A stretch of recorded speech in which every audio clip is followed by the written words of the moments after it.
Welcome to AG Chelsea TV. In today's video we'll start with Enzo facing 12-match ban. Enzo Fernandez could face a ban of up to 12 matches for taking part in a racist and transphobic chant while on duty for Argentina, according to a top sports lawyer. The Chelsea midfielder came under fire for sharing an Instagram live which showed him and other Albiceleste teammates singing that France's players are all from Angola and mocking their multi-ethnic heritage in the wake of the team's Copa America victory.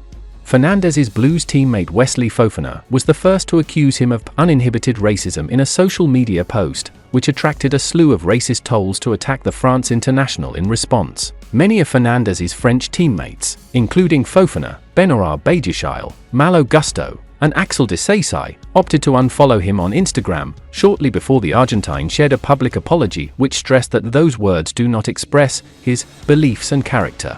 Chelsea then issued their own statement condemning their players' actions and announcing that they would be launching an internal disciplinary procedure in the wake of the incident. Should the West London club decide to sanction their player, it is likely that they will only do so by fining the player for gross misconduct, with a typical amount just 2 weeks' salary. Udo Onweir, sports lawyer at Bray Creus and a former Fulham midfielder, told the Eye that the club were likely to go down the financial route in a bid to ensure that one of their record signings remains a valuable prospect. Mail Sport reported on Wednesday that the FA were not yet taking action over Fernandez's incident on international duty, but that the possibility had not been entirely ruled out. Should English football's governing body involve themselves in the situation, Fernandez's transgression could see him charged under the FA's discrimination regulations. Here, the FA's statutes state that match-based sanctions of 6 to 12 games will be recommended to regulatory commissions for almost all acts of discrimination by individual participants. I guess the FA may look and see how this has been handled by Chelsea before they decide what sort of stance that they will take, Onweir continued, adding that if Fernandez had been an England player, the FA's involvement would have likely been swift. If this had been a tweet, the FA definitely would have got involved and he would have been banned for 6-7 games minimum. Then they look at all the aggravating factors, such as whether the language was repeatedly used, the public nature of the offence, or the profile of the participant, which is going to be a higher profile.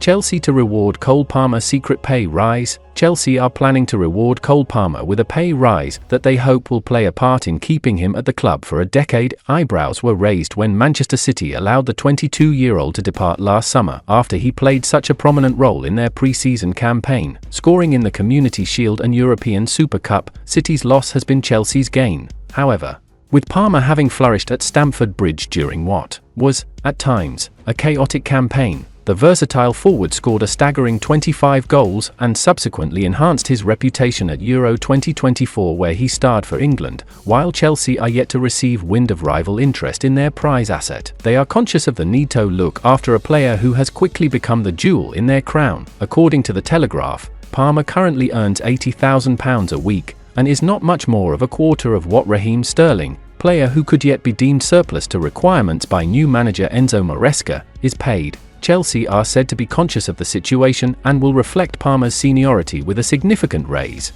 rather than a new contract. A source is quoted as saying, "Chelsea expect Cole to be at the club for the next 10 years. So of course, they will look after him and make sure his wages reflect his performances.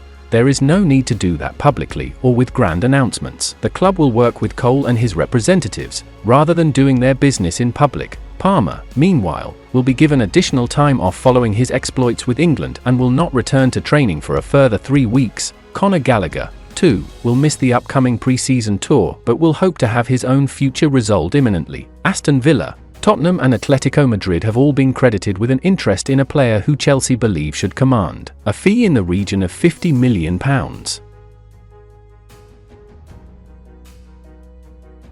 £51.7 million Chelsea signing gets surgery verdict. The inevitable has happened. Chelsea wonder kid Estevao Willian, on loan back at his old team Palmeiras until the end of the season in Brazil, has picked up an injury. The winger started last night against Botafogo in the Brazilian top flight but was replaced in the 81st minute of the 1-0 defeat, limping off with pain all over his face.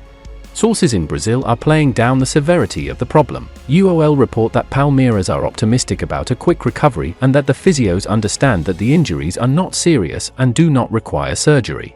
It's going to be conservative treatment for the 17-year-old, who will miss the next weeks as he recovers. They point to sprains in the knee and ankle, but it certainly seemed to be the latter that was the focus of the physio's attentions on the pitch. Chelsea's deal to buy Willian for £51.7 million, agreed at the start of this month, contains various incentives based on what he does in his remaining time back on loan at Palmeiras, so the youngster has continued to be a regular in their first team even after completing the move. This is the risk of that. The important thing is that surgery isn't required, and the elastic-limbed youngster should recover fully with a few weeks off and some physio. But one should never be blasé, even about a simple sprain. They can really stick around, and if not allowed to heal properly they can become a recurrent issue. There will the temptation for Palmeiras to run the kid into the ground given they know they've only got him on their books for another year, but he and those who look after him will hopefully ensure that no risks are taken. The season in Brazil has a long way to run, and we hope to see him playing many more games for the Verdão.